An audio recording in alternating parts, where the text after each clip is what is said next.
We became a more potent attacking team. We had Worcester away before Christmas. That was kind of like the final nail in the coffin about how we were attacking. What we were doing wasn't really working well enough, so we devoted even more time to our attack. As a general rule, we train about 5% more of our week on attack than we do defence, but ironically in games we defend for about 5% more than we do attack. So it is a bit more lopsided to attack. We then went kind of full bore into our attack mindset and devoted almost 70% of our training week to our attack, and we saw a huge upturn. And that led to a lot of bonus point wins, some great results on the road to Newcastle, which I think the club hadn't won at for maybe 4 or 5 seasons. Brown are the only two contesting this foot race. Brown leaves Marchant to go for it. Brilliant chase back from Callum Chick. Brown again. Quinn still have it. Ibitoy off Smith. Sells the dummy, looks to go through the hole around Cooper, and he'll get Harlequins' third try. Back to big wins against Bristol and against Worcester, and put us in a really strong position. And obviously it was a position that ultimately we didn't capitalise on. But we saw, the kind of balance of the team, defending well, set piece functioning really well.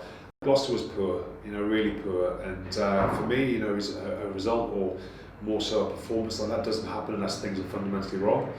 So it's at my door, because it wasn't just one person and one thing. It was everybody was kind of not in the races that day.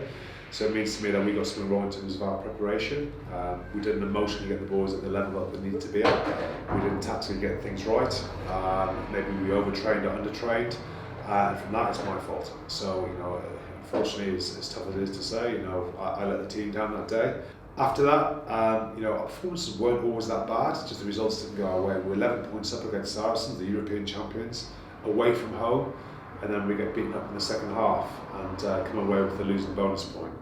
We then obviously have a European sabbatical, then we go up to Sale, completely outplay Sale, but our discipline let us down that day, massively, and to come away there without a result that we needed or wanted was disappointing, because we were the better team.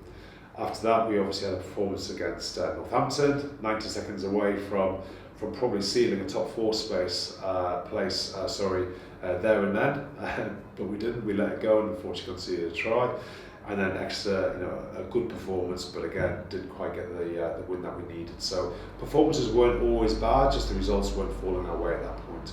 And we're a little bit off, and our attack dried up. We weren't scoring enough tries. We're averaging below 2 tries a game at the back end of the season, and unfortunately that wasn't good enough, and it's disappointing, because the boys put a lot of effort in.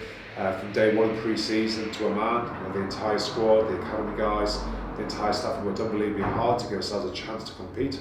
As I said, we said day one we want to win the league, to be able to win the league, and we fell a bit short. So disappointed, but there's a lot of positives I think in the next 2-3 weeks we can reflect on and use that as a platform to build on for next season.